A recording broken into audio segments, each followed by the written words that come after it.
दर्शकवृन्द नमस्ते। राजनीतिका मूर्धन्य खेलाडीहरूसँग प्रायजसो गरिने हाम्रो कुराकानी आज भने नेपाली खेलकुद जगतकै चर्चित तथा कीर्तिमानी खेलाडीसँग हुनेछ।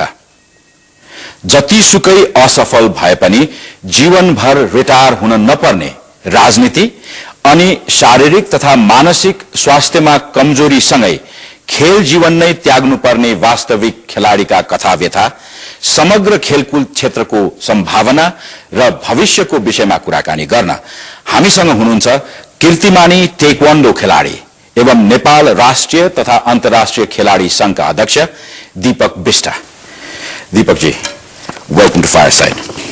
नमस्ते भाइ। बडा रहर लाग्दो ब्लेजर लगाएर आउनु भएको छ नि। मेरो जिन्दगीको सबैभन्दा टप एउटा हरेक खेलाडीले यदि खेलमा इन भएपछि उसको इच्छा आकांक्षा र उसको सपना भनेको ओलम्पिक हो र त्यो ओलम्पिक खेल्दाखेरिको यो ब्लेजर ड्रेस हो र आज मलाई दाइको यो प्रोग्राममा अति लोकप्रिय प्रोग्राममा यो लगाएर आउने अति नै रहर लाग्यो। यो मेरो लाइफको सबभन्दा ठुलो एचिभमेन्ट भनौँ न। ओलम्पिकको एउटा यो 2008 को ओलम्पिकको हाम्रो नेशनल प्लेजर थियो हैन? हो, यो 2008 मा हामीले नेशनल हाम्रो देशको एउटा ड्रेस चाहिँ हामीले यो लगाएको थियौँ। यो ड्रेस नै त्यतिखेरको ओलम्पिकमा best dress in the world को उपाधि पाएर यसलाई चाहिँ म्युजियममा, ओलम्पिकको म्युजियममा चाहिँ यसलाई राखेको छ। अब तपाईले आफ्नो जिन्दगीको खेल जीवनको उत्कर्षको एउटा सानो सम्झना स्वरूप तपाईले यो पहिरन आज पहिरिनु भएको छ। तर तपाईले जुन बेला खेल सुरु गर्नुभयो नि, त्यति बेला खेलको जीवन त अहिले तपाईले जुन चीजको प्रतिनिधित्व गरिरहनु भएको छ त्यो सपना सहित त सुरु भएको थिएन होला। धनगढी आसपास रहँदाखेरि के खेल्नुहुन्थ्यो? अवश्य नै थियो भाइ।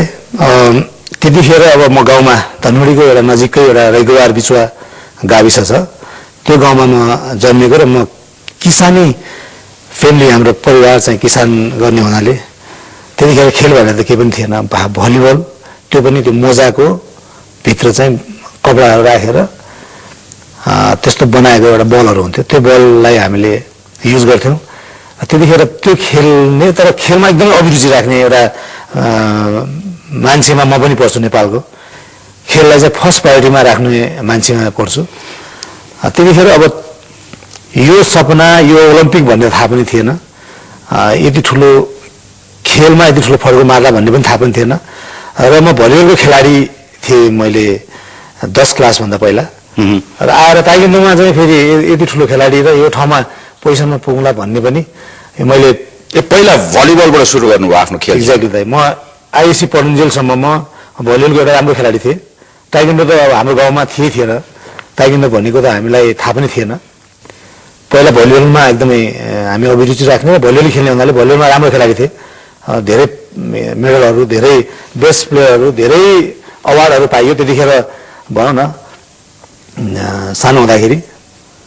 तर अब भलिबल त बललाई झापड हाल्ने खेल हो।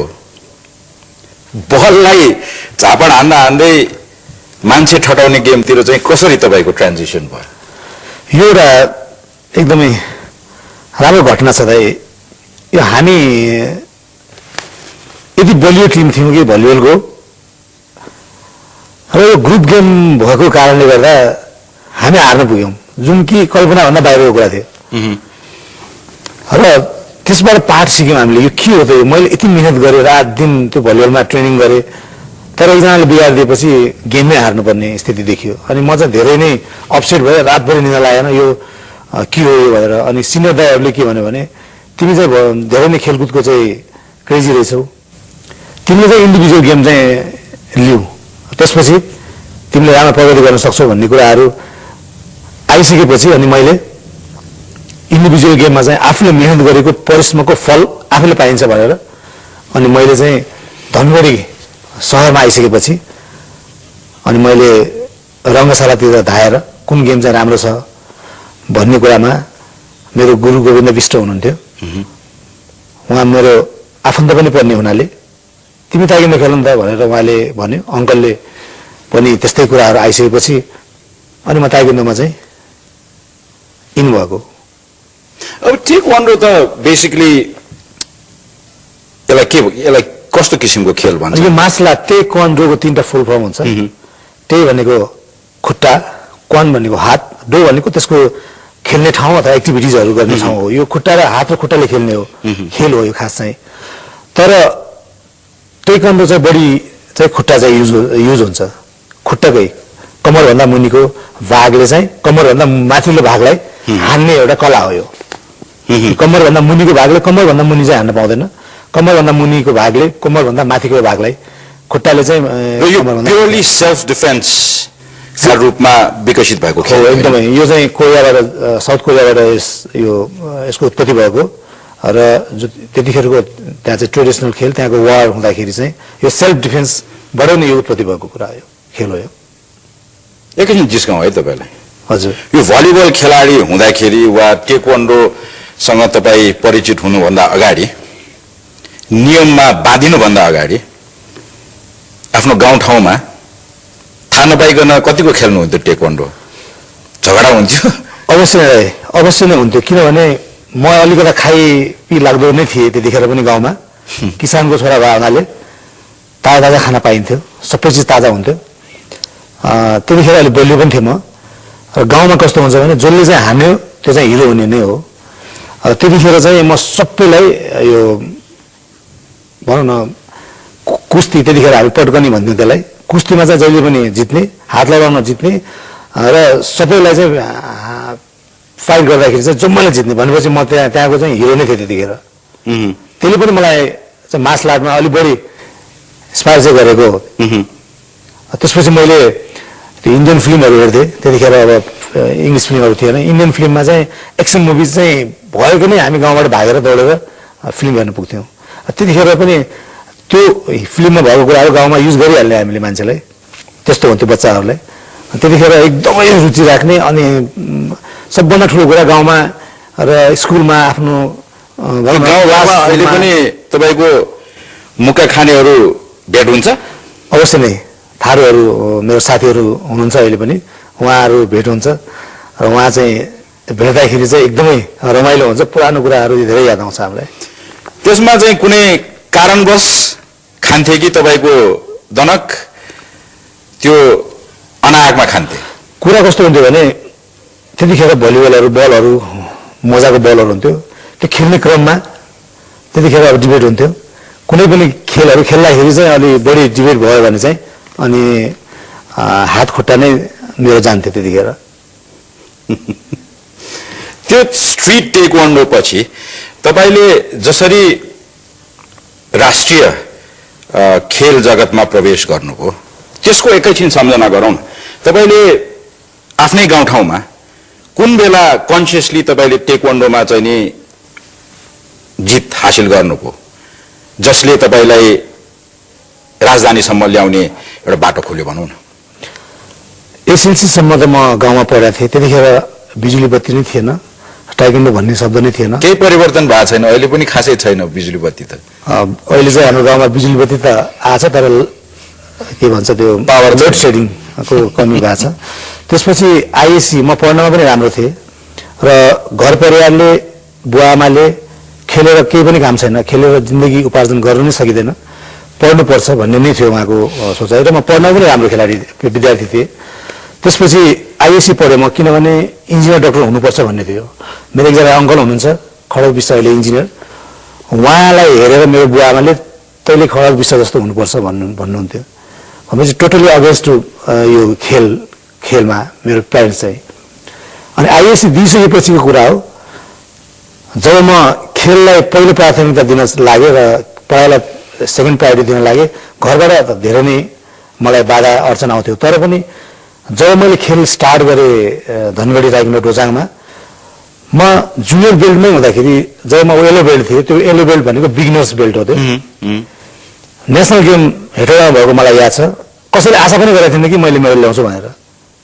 त्यसमाथि पनि गोल्ड मेडल ल्याउँछु भनेर अनि म पनि डराएको थिएँ सबै ब्ल्याक बेल्टहरू छ सबैको लुगा कति सफा छ कति महँगो लुगा लगाएको छ रहन सहन सबैको कति हाई स्ट्यान्डर्ड छ हामी त अब त्यो कति लो लेभल जुत्ता छैन हाम्रो त केही पनि लुगा पनि त्यति राम्रो थिएन त्यो गेममा मैले जम्मैलाई हराउँदाखेरि एउटा सबै ठाउँमा त्यो कति सालको कुरा हो यो 52 सालको कुरा हो यो हेटौडामा पहिलो तपाईको स्वर्ण national game national level first gold medal हो त्यसपछि कस्तो एउटा मलाई कन्फिडेन्स जायो भने म त यति सानो बेल्टमा सबैलाई जिते त मैले र सहरमा पनि एउटा चर्चा परिचर्चा भयो मेरो डोजाङमा चर्चा परिचर्चा भयो सेन्टरमा चर्चा परिचर्चा भयो र त्यसपछि चाहिँ अब चाहिँ खेल्नुपर्छ है भन्ने एउटा नयाँ किसिमको एउटा भनौँ न मनभित्र यसलाई चाहिँ अब मैले कन्टिन्युसली गर्नुपर्छ भन्ने कुरा चाहिँ मलाई भित्र एउटा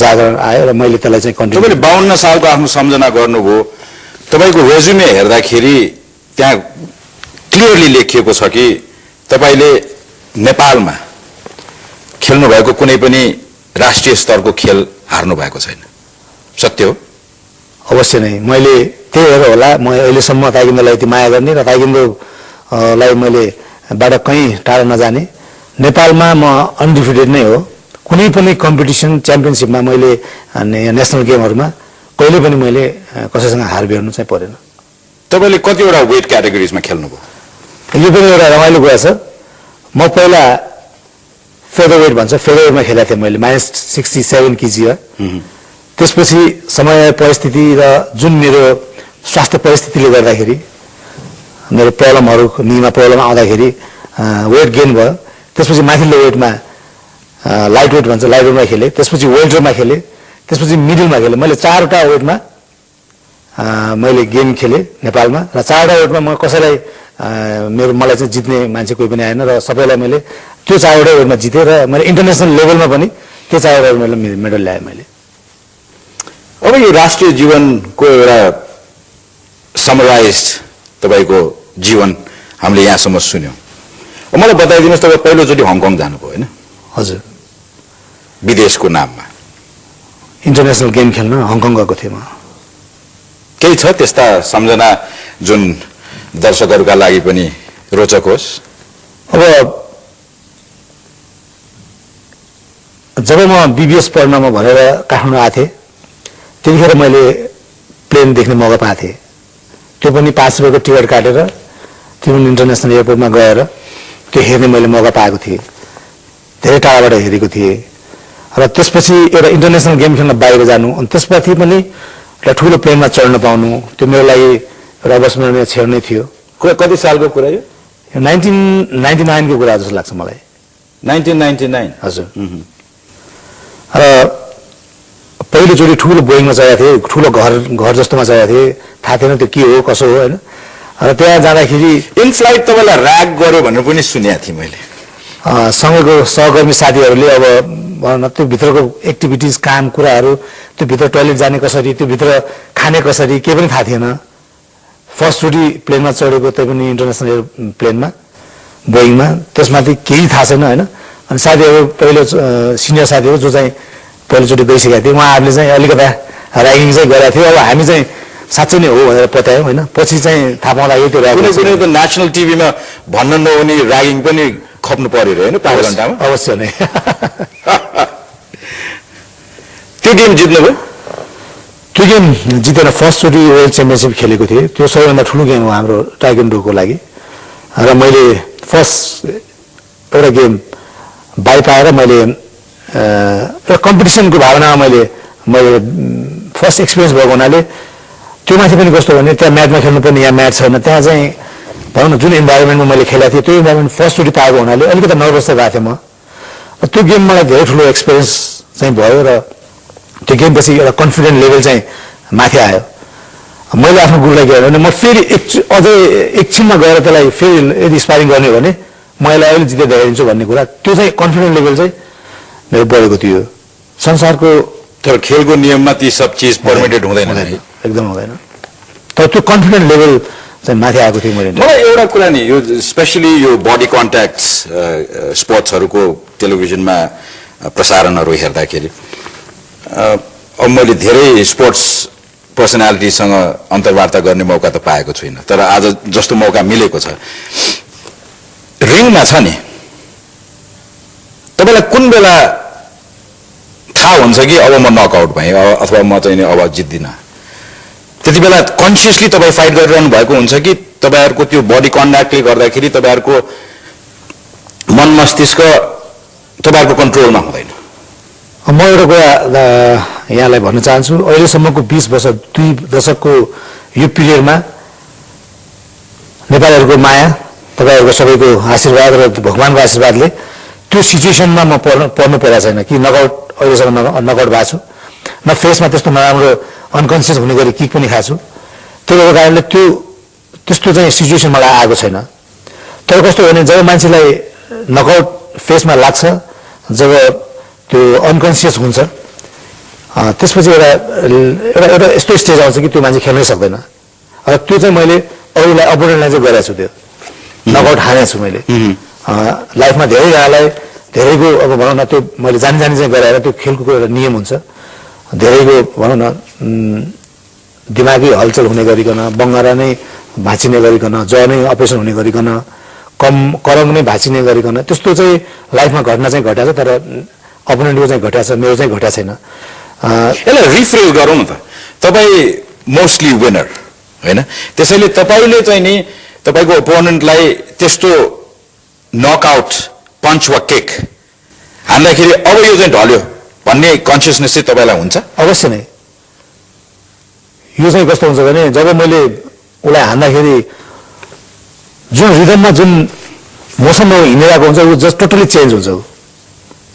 अनि उसलाई चाहिँ जुन तरिकाले मैले जुन टेक्निकली उसलाई हान्न चाहन्थेँ र उसले ब्लक गर्न चाहन्थ्यो, ऊ टोटली ब्लाइन्ड हुन्छ होइन। अनि उसलाई जुन कि हान्दाखेरि पनि र जे चिज गर्दाखेरि पनि उसलाई सजिलो लाग्छ आफूलाई। त्यसपछि के थाहा हुन्छ भने अब यो चाहिँ मैले जितेँ भन्ने लाग्छ, आउट अफ यो सेन्समा छ, अब चाहिँ म चाहिँ जित्छु भन्ने जस्तो लाग्छ। अब गेमको अर्को पक्ष, एउटा जित्नु हार्नु एउटा पक्ष, राष्ट्रलाई आफ्नो चाहिँ नि टिमलाई प्रतिनिधित्व गर्ने अर्को पाटो। तर तपाईँले जुन खेल रोज्नु भएको छ, त्यो खेलमा इन्जुरिजको पनि प्रशस्त गुन्जाइस छ। हामीले सुनेका छौँ तपाईँको दुईटै घुँडा चोटग्रस्त छ, अति नै चोटग्रस्त छ। इन्जुरीले एउटा स्पोर्ट्स पर्सनलाई कतिको चाहिँ नि कमजोर बनाउँछ? अब इन्जुरी पनि कुन खेलको कतातिर इन्जुरी भयो भन्ने कुरा हो। ताइक्वान्डोमा सबभन्दा बढी युज हुने चाहिँ खुट्टा हो, र खुट्टै इन्जुरी भयो भनेपछि यसको 80% हामीले जुन प्रकारको खेल्ने शैली हो, जुन प्रकारको कन्फिडेन्ट हो, त्यो लेभलमा 80% डाउन नै हुन्छ। र जुन तरिकाले मेरो भएको छ, मलाई लाग्छ म मान्छे अगाडि देशको लागि खेल्दाखेरि म मान्छेलाई धेरै सानो देख्थेँ, र मेरो देशको लागि खेल्दाखेरि म यसलाई त्यत्तिकै भनौँ न जसरी पनि जित्न सक्छु भन्ने हुन्थ्यो। जब मेरो खुट्टाको जुन लिगामेन्ट नै धराशायी भयो, जुन तरिकाले डिस्ट्रोय भयो, त्यसपछि मलाई के लाग्थ्यो भने मैले हाने भने उसले मलाई त्यहाँ हान्दियो भने अनि मैले के गर्ने त्यसपछि भन्ने कुराहरू, यो डरले एउटा खेल्ने जुन बेला हुन्छ, त्यतिखेर चाहिँ आफ्नो भएको भित्रको जुन कन्फिडेन्ट लेभल हो त्यो घट्छ, प्लस कला हो, जुन टेक्निक हो, त्यो पनि बिर्सिँदै जान्छ र डरमा डिमोरलाइज हुन्छ। अब एकैछिन तपाईँको पहिलो दाहिने घुँडा पहिला इन्जुर भयो होइन, त्यो पाकिस्तानमा भयो। हजुर, त्यति बेला तपाईँ इन्जुर्ड खुट्टाले पनि देशका लागि लडिरहनु भएको थियो होइन? एकदमै। त्यो गेम तपाईँले जित्नुभयो? त्यो गेम जितियो र त्यो मेरो जीवनको एउटा अविस्मरणीय समय थियो। त्यो दाहिने घुँडा सेमिफाइनलमा मेरो टोटली डिस्ट्रोय भयो र म उठ्न सकेन। मलाई याद छ मेरो साथी सङ्गिना बैले, तिमी अब खेल्न सक्दैन, तिमी नखेल, यस्तो खुट्टामा खेल्नु हुँदैन, नकआउट जान्छ भोलि। अब कस्तो हुन्छ भने त्यसपछि खेल्न लाग्यो भने अपोनेन्टले यसको खुट्टा नराम्रो छ, यसलाई चाहिँ बिस्तारै हार्नु भन्न खोज्दैन, अपोनेन्टले चाहिँ झन् ड्यामेज गरौँ, झन् नकआउट हार्नु खोज्छ।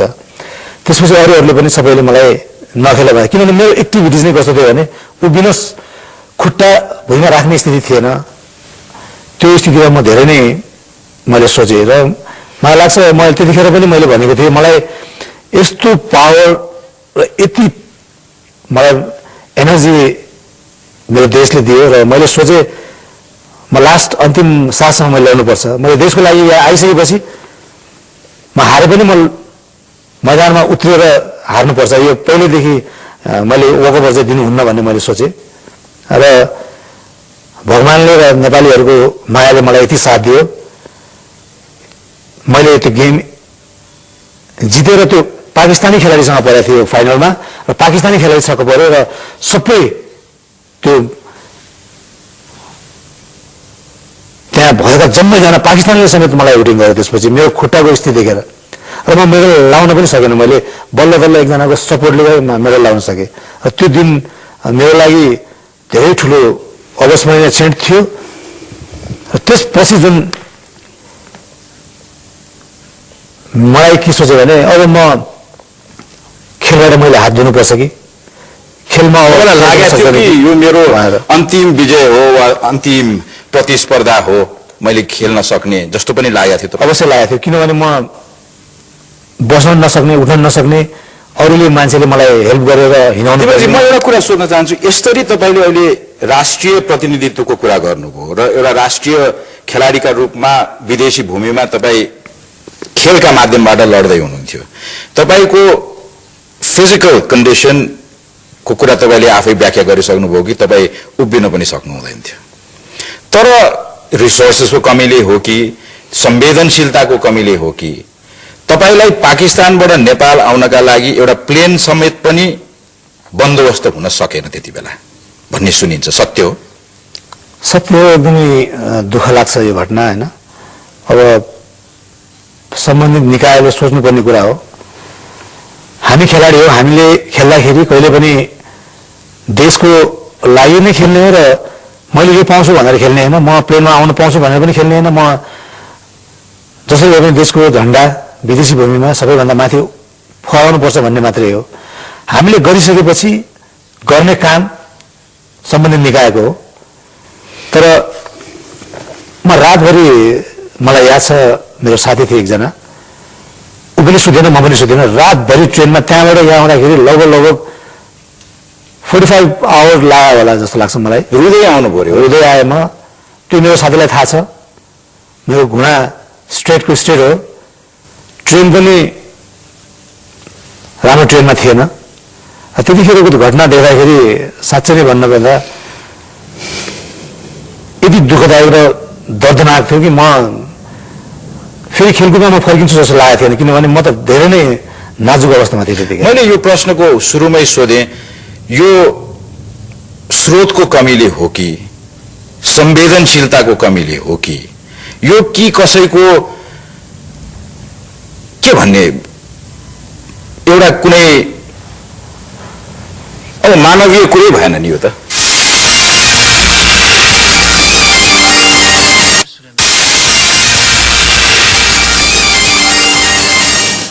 यो स्रोतको कमीले हो कि संवेदनशीलताको कमीले हो कि यो कि कसैको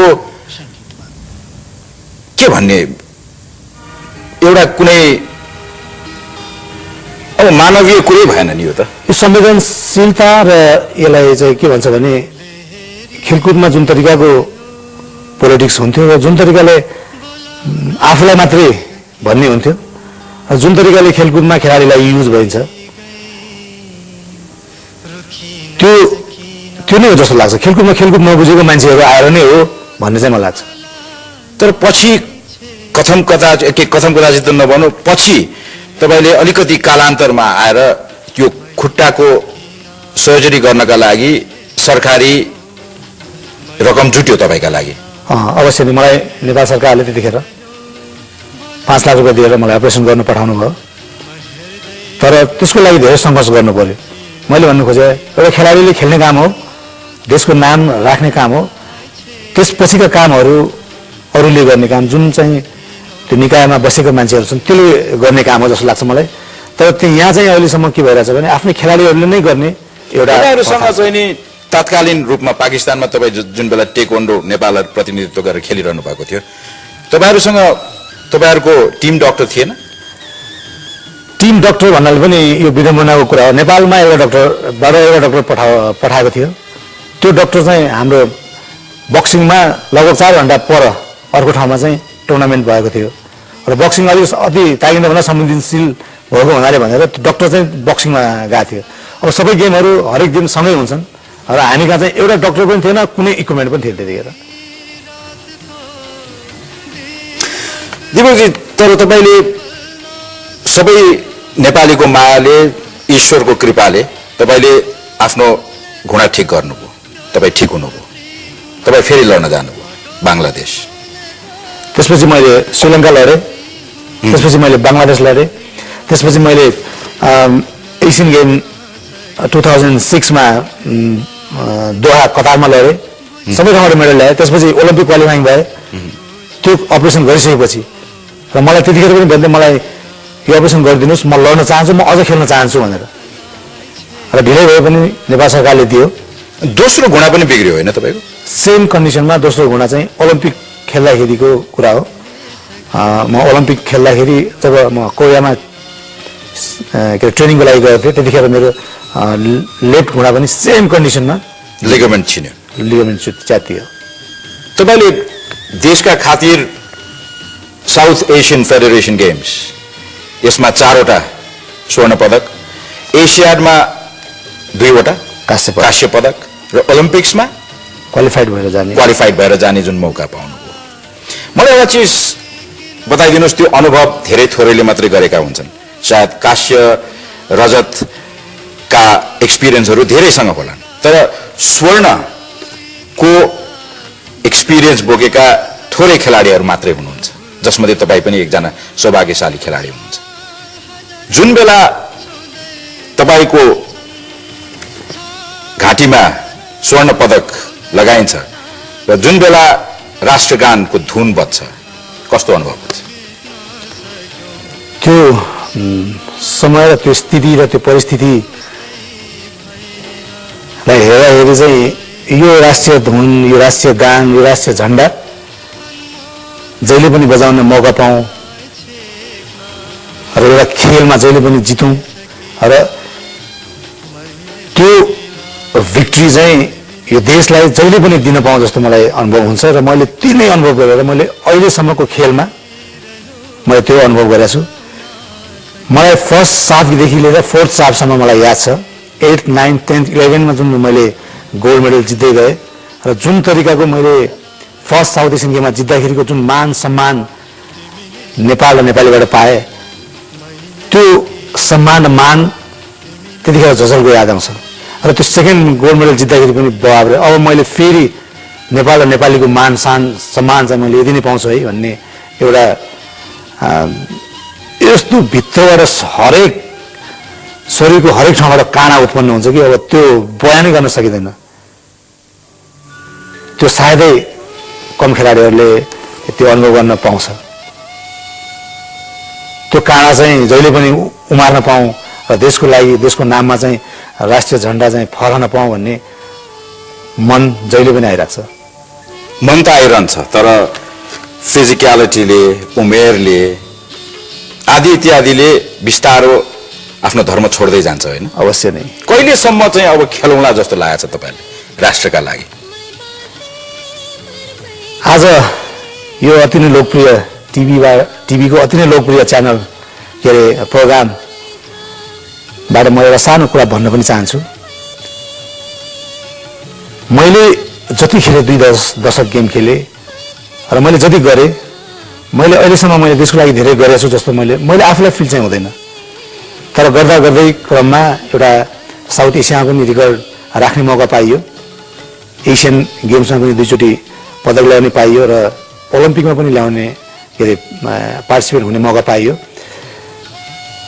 अब स्वास्थ्यले अघि नै यहाँले भन्नुभयो स्वास्थ्यले क्वालिटी फेरिसकेपछि र एजले क्वालिटी फेरिसकेपछि मैले नयाँ जेनेरेसनलाई पनि चान्स दिनुपर्छ र स्वास्थ्य परिस्थितिले यदि साथ दिँदैन भने मैले यो गेमलाई क्विट गर्नुपर्ने स्थिति पनि आउँछ र म आज तपाईँको सामु भन्न चाहन्छु। म अब उपरान्त यो ताइक्वान्डो खेलाडी भएर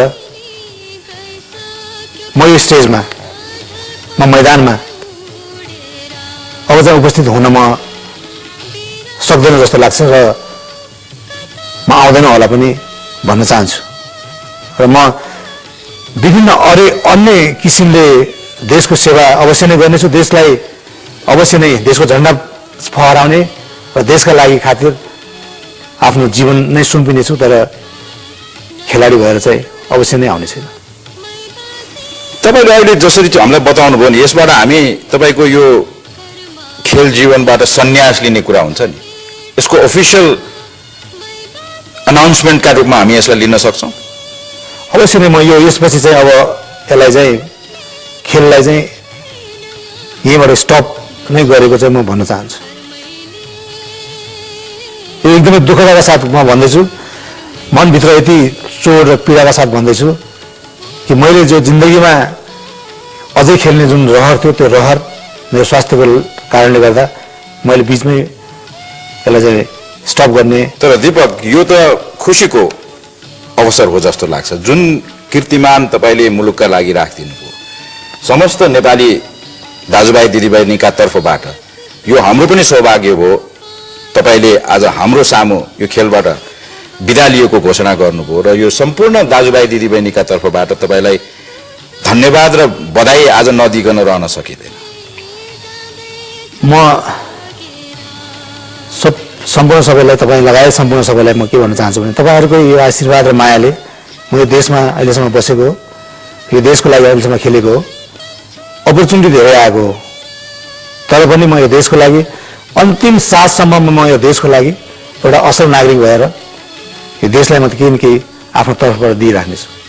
र टेक्वान्डो जुन खेलले तपाईँलाई आजको यो स्थानसम्म पुर्यायो, त्यसलाई पनि एज अ कोच तपाईँ कन्ट्रिब्युट नै गरिरहनु भएको छ अहिले पनि, होइन? हजुर। र नयाँ खेलाडीहरूको जमातलाई कस्तो पाउनु भएको छ? तपाईँले खेल सुरु गर्दाखेरिको जोस अहिले पाउनुहुन्छ तपाईँले सिकाइरहेका विद्यार्थीहरूमा? अहिलेको खेलाडीहरू अलिकता एडभान्स खेलाडीहरू छ, उनीहरू आफ्नो लाइफको बारेमा चाहिँ बढी सोच्छ।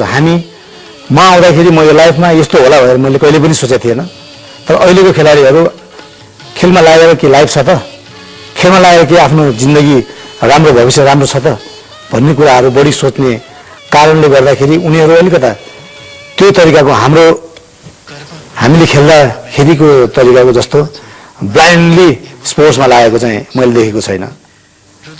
अझै यसलाई खरो कम्प्यारिजन गरौँ। दीपक र सङ्गिना जस्तो टेक्वान्डो खेलाडी अब भावी खेल जीवनमा नेपालले फेरि प्राप्त गर्न सक्छ जस्तो लाग्छ एज अ कोच? अवश्य नै गर्छ, तर यसको लागि धेरै नै खेलकुद पोलिसीमा धेरै ठुलो चेन्जेस आउनुपर्छ। तब मात्रै वैकुण्ठ मानन्द, सङ्गिना वैद्य, सविता राज भण्डारी, दीपक विश्व जस्तो खेलाडीहरू अवश्य नै यो देशमा आउँछ। अब अलिकति क्रिटिकल कुरा गरौँ त। तपाईँले जसरी भन्नुभयो अपेक्षाकृत रूपमा नेपालमा प्राप्त खेलकुद सुविधाहरू, जुन किसिमको खेलकुदको प्रतिको चासो र नेपाली आम सञ्चार माध्यमले खेलकुदलाई दिएको कभरेज र खेलकुद पदाधिकारी भइसकेपछि जुन लाइमलाइटको खोजी हुन्छ नि, यो कमिटीको अध्यक्ष कहिले यो पक्ष, कहिले ऊ पक्ष, कहिले खेलकुद परिषदको सदस्य सचिवको, कोषाध्यक्षको जुन किसिमको यसलाई एउटा ग्ल्यामरस पोस्टिङका रूपमा हेरिएको छ नि, ती सबै व्यक्तित्वहरूले नेपालको खेलकुद जगतको स्तर उन्नतिका लागि पर्याप्त काम गर्नुभएको छ आजका दिनसम्म? यो रिजल्टले बताउने कुरा हुन्छ। यदि राम्रो काम भएको भए अफगानिस्तान हामीभन्दा तल थियो, अफगानिस्तानले अहिले ओलम्पिकमा मेडल ल्याइसक्यो। इन्डिया हामीभन्दा तल थियो, इन्डिया अहिले हामीभन्दा बलियो भइसक्यो। र अरू देशहरूले राम्रो काम गरिरहेछ, राम्रो मेडल ल्याइरहेछ, तर अहिलेसम्म हामी जहाँको त्यहीँ छौँ। र यसबारेमा धेरै नै खोजी नीति यस बारेमा धेरै नै एउटा खेलकुद नीतिको बारेमा र यस बारेमा धेरै नै कुराहरू गर्नुपर्ने मैले जरुरत देखेको छु र यो नभएको कारणले गर्दाखेरि हामी वैकुण्ठ मानन्दर 35 वर्ष अगाडिदेखि पाउने वैकुण्ठ मानन्दरको रेकर्ड अहिलेसम्म तोड्न नसक्ने कोही खेलाडीले त्यसपछि 20 वर्षपछि एउटा खेलाडी जन्मिने त्यसपछिको 20 वर्षमा एउटा खेलाडी जन्मिने त्यो पनि आफ्नो बलबुतीले जन्मिने यस्तो क्रम मात्रै जारी रहन्छ तर जुन खेलमा गए पनि मेडल ल्याउने गोल्ड मेडल ल्याउने खेलाडी जुन के अरे खेलले पनि खेल मेडल ल्याउने स्थिति चाहिँ पाउनु चाहिँ एकदमै गाह्रो छ होइन तपाईहरुले जुन बेला आफ्नो खेल जीवन सुरु गर्नुभयो र टेक्वान्डोको मात्रै एकछिन स्पेसिफिक कुरा गर्ने हो भने तपाईहरु संगीना वैद्यहरुले जुन बेला आफ्नो प्रारम्भिक चरणमा खेलहरु खेल्दै हुनुहुन्थ्यो तत्कालीन हिसाबको फ्यासिलिटिज र अहिले तपाई कोच रहँदाखेरिको टेक्वान्डोको फ्यासिलिटिजहरुमा त अवेलेबल प्राप्तताका कारण अवेलेबिलिटीका आधारमा पनि आकाश जमिनमा फरक भइसक्यो त्यसले खेलाडीको विकासमा कस्तो प्रभाव पार्छ अहिले जुन खेलकुद परिषद र खेलकुद मन्त्रालय स्पेशली खेलकुद परिषदले जुन एउटा नयाँ खेलकुदमा एउटा इन्भाइरोमेन्ट ल्याएको छ अवश्य नै त्यो एउटा राम्रो भन्ने पक्षमा छ र एकदमै राम्रो कुरा हो तर खेलकुद भनेको यस्तो ठाउँ हो कि आज लगानी गर्यो भने भोलि चाहिँ यसको रिजल्ट आउँदैन भोलि नै रिजल्ट यसको आउँदैन इट टेक्स टाइम चाइनामा 2008 ओलम्पिकमा मेडल ल्याउनका लागि चाइनाले 98 देखि अथवा 2000 देखि नै स्टार्ट गरेको थियो क्याम्प र त्यो किसिमको इन्भाइरोमेन्ट रात दिन कुन खेलाडीलाई कसरी खेलाउने कुन गेम खेलाउने कुन इन्भाइरोमेन्टमा खेलाउने कसरी खेलाउने भन्ने कुराहरू त्यसपछि आएर 2008 मा उसको रिजल्ट आएको अब अहिले कुरा साउथ कोरियाको कुरा गर्ने हो भने साउथ कोरियामा अहिले क्रिकेट गेम राखेको छ त्यहाँको लेडिजहरु क्रिकेटको गेमको ट्रेनिङ गर्न नेपाल आएको छ किन आयो त उनीहरु कति सूक्ष्म तरिकाले हेरिरहेछ खेलकुदलाई कसरी कुन इन्भाइरोमेन्टमा अगाडि बढाउने भन्ने कुराहरू त्यो किसिमको इन्भाइरोमेन्ट खरै रूपमा भन्ने हो भने तपाईकै मुखबाट सुनौ न यस र नोमै भन्दै पनि हुन्छ नेपाली खेलकुद जगत चाहिँ नि राजनीतिको रसले बिग्रिएको हो अवश्य नै यो एउटा पोलिटिकल जुन नेपालमा जुन हाबी भइरहेछ पोलिटिकल पार्टीको हाबी त्यो चाहिँ स्पष्ट तरिकाले खेलकुद भित्र यो हाबी भएको पाएको छु त्यसले गर्दा नै हो तर अहिलेको जुन तरिकाले जुन क्रिकेट खेलाडीहरू जुन तरिकाले खेलाडीहरू अवार्डेड भइरहेछन् अलिकता त्यो भन्दा टाढा छ कि जस्तो मैले के अरे फिल गरेको छु तर यसको रिजल्ट एकैछिनमा आउँदैन यसको रिजल्ट अलि पर्खाइमा हुनुपर्छ तर पनि अझै पनि भोलि अहिलेको सिनियर खेलाडीले भोलिको ओलम्पिकमा मेडल ल्याउन सक्दैन भोलिको ओलम्पिकमा इट्स एन इन्भेस्टमेन्ट गर्ने हो भोलिको ओलम्पिकमा मेडल ल्याउनलाई त्यो प्रकारको ग्राउन्ड लेभलदेखि त्यो प्रकारको स्कुल लेभलदेखि त्यो प्रकारको युनिभर्सिटी लेभलदेखि हरेक ठाउँबाट ट्यालेन्ट हन्टहरू निकालेर तिनीहरूलाई कुन तरिकाले के गर्ने भन्ने कुराहरू सबै कुराको एउटा पोलिसी बनाएर त्यसले चाहिँ गभर्नमेन्टले फेरि हेल्प गर्नुपर्ने हुन्छ यहाँ चाहिँ अब त साइन्टिफिक फ्याकल्टी भइसक्यो नि हैन खेलकुद विदाउट साइन्टिफिक अगाडि बढ्दै पर्दैन अघि देशमा सबैजनाले साइन्टिफिक ट्रेनिङ र साइन्टिफिक प्रकारले अगाडि बढेर मैले पाएको छु तर हामीमा एकदमै अझै पनि ल्याक छ अब एउटा तपाई टेक्वान्डोको यति ठूलो खेलाडी यति ख्याति प्राप्त खेलाडी तर तपाई नेपाल राष्ट्रिय तथा अन्तर्राष्ट्रिय खेलाडी संघको अध्यक्ष पनि हुनुहुन्छ हजुर एउटा छोटकरीमा मलाई बताइदिनुस् सर्वत्र खेल जगत र खेलाडीहरूको अवस्था चाहिँ तल्लो मध्यम वा उच्च कुन स्तरमा छौं हामी अब सही तरिकाले भन्ने हो भने हामी खेलाडीहरू निम्न स्तरमा नै छौं तल्लो स्तरमा छौं एकदमै खेलाडी खेलेर मेडल ल्याइसकेपछि जब एकदमै हाइलाइटमा आउँछ त्यो मात्रै मान्छे अलिकता चिन्ने कुरामा र मेडल ल्याउँदाखेरि धाप मानेर घाँटी समात्ने र के अरे माला लगाउने क्रममा मध्यम वर्गीय स्टाइलले आउँछ त्यो खेलाडी फेरि 2-3 महिनापछि त्यो सेलाएर फेरि तल्लो लेभलमा आउँछ तर मेडल ल्याउने खेलाडी जस्तै मेहनत यदि अरू खेलाडीले गरेछ तर त्यसले मेडल ल्याएको छैन भने उसको त यहाँ गणना नै छैन, उसको बारेमा त कुनै पोलिसी नै बनेको छैन। अनि मेडल ल्याउने खेलाडीहरूलाई र एउटा आउटस्ट्यान्डिङ खेलाडीहरूलाई त यहाँ राम्रोसँग मान सम्मान हुँदैन भने त्यो मेडल नल्याउने खेलाडीहरूको त कुरै नगरौँ। जो जित्यो उही सिकन्दर हो नि त। हजुर, त्यही भएर यो तर एउटा कुरा भन्छ नि दिपकजी, अहिले नेपालमा जुन किसिमको अवस्था छ र जुन किसिमको राष्ट्रियताको अभावग्रस्त मुलुकका रूपमा नेपाल चिनिन्छ भनिन्छ र अहिले खेलकुद चाहिँ एउटा यस्तो माध्यम बनेको छ जसमा त्यो हराएको राष्ट्रियता खोज्नका लागि प्रत्येक नेपालीलाई सजिलो भएको छ भन्छन् नि, त्यो सत्य हो? एकदमै सत्य हो।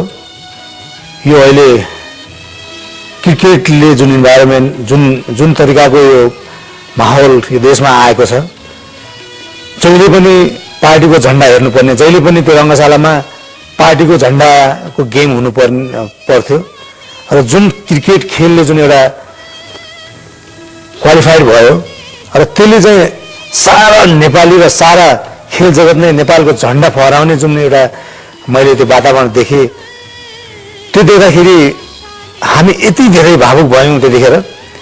ओहो, खेलकुद त यति ठुलो पावरफुल ठाउँ रहेछ, यसलाई किन सरकारले अवहेलना गरेको त? यो सारा नेपालीलाई एकबद्ध गर्ने संस्था नै एउटा खेलकुद रहेछ र खेलाडीहरू रहेछन् भने किन यसलाई एक्स्ट्रा करिकुलममा, किन यसलाई सबभन्दा लास्टमा सरकारले हेरेको रहेछ भन्ने चाहिँ हामीलाई यो फिल भयो। र सबै ठाउँबाट अहिले जुन नेपाल नेपाल भनेर एउटै मात्रै नाम खेलले गर्दा गयो।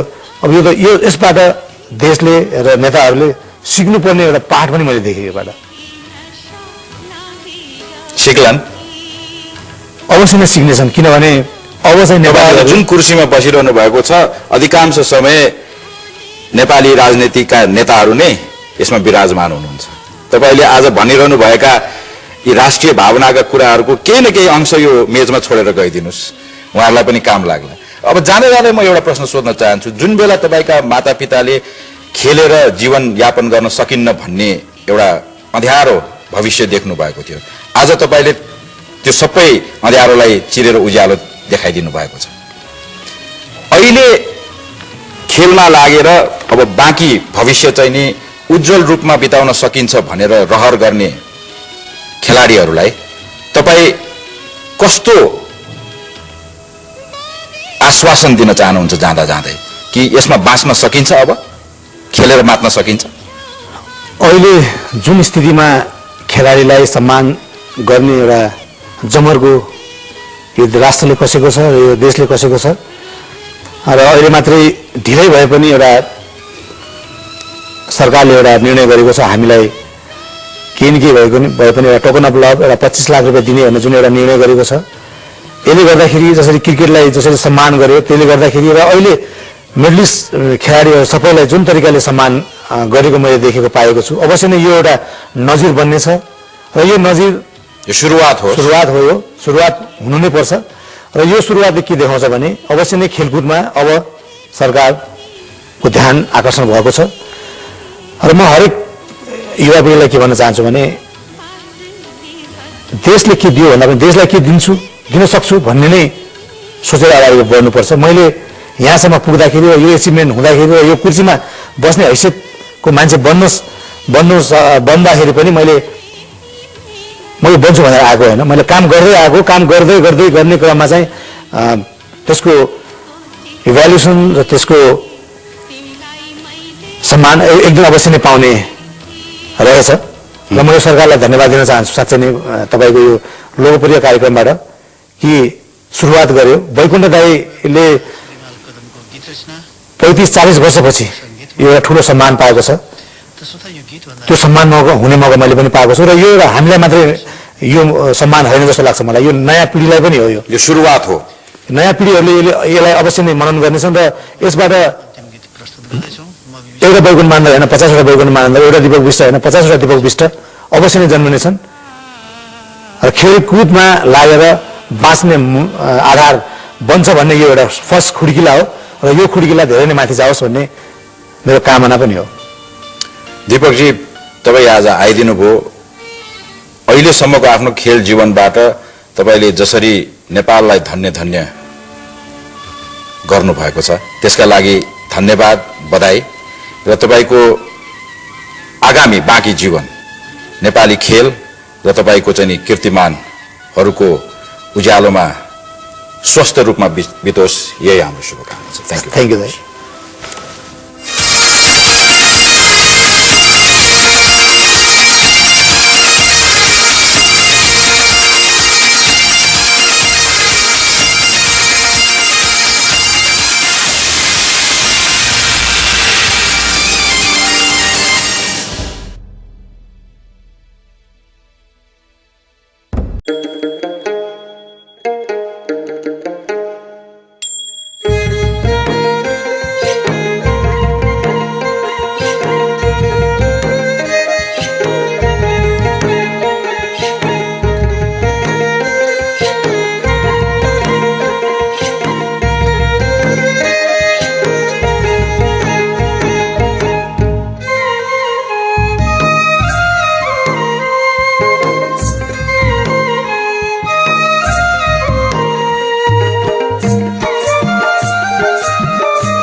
दक्षिण एसियाकै एकमात्र खेलकुद सङ्ग्रहालयको रूपमा रहेको नेपाल ओलम्पिक सङ्ग्रहालय आर्थिक अभावको कारण सङ्कटमा परेको छ। 2050 सालमै यो सङ्ग्रहालय खुले पनि हालसम्म सम्बन्धित निकायको उदासीनताको कारण महत्त्वपूर्ण खेलकुद सामग्रीहरू कसरी जोगाउने हो भन्ने चिन्ता सङ्ग्रहालय सञ्चालकहरूलाई परेको छ। काठमाडौँको त्रिपुरेश्वर स्थित दशरथ रङ्गशालाको प्याराफिट मुनि रहेको यस सङ्ग्रहालयमा बर्खामा पानी पर्दा चुहेर समस्या पर्ने गर्दछ। यसैगरी सङ्ग्रहालय विज्ञानको पद्धति अनुसार यहाँ सामग्रीहरू सजाउन स्थानका साथै दक्ष प्राविधिकको अभाव रहेको छ। सरकारले यो आर्थिक वर्षमा विभिन्न सङ्ग्रहालयका लागि 43 करोड रुपियाँ बजेट विनियोजन गरे पनि खेलकुद सङ्ग्रहालयका लागि भने कुनै बजेट छुट्याइएको छैन।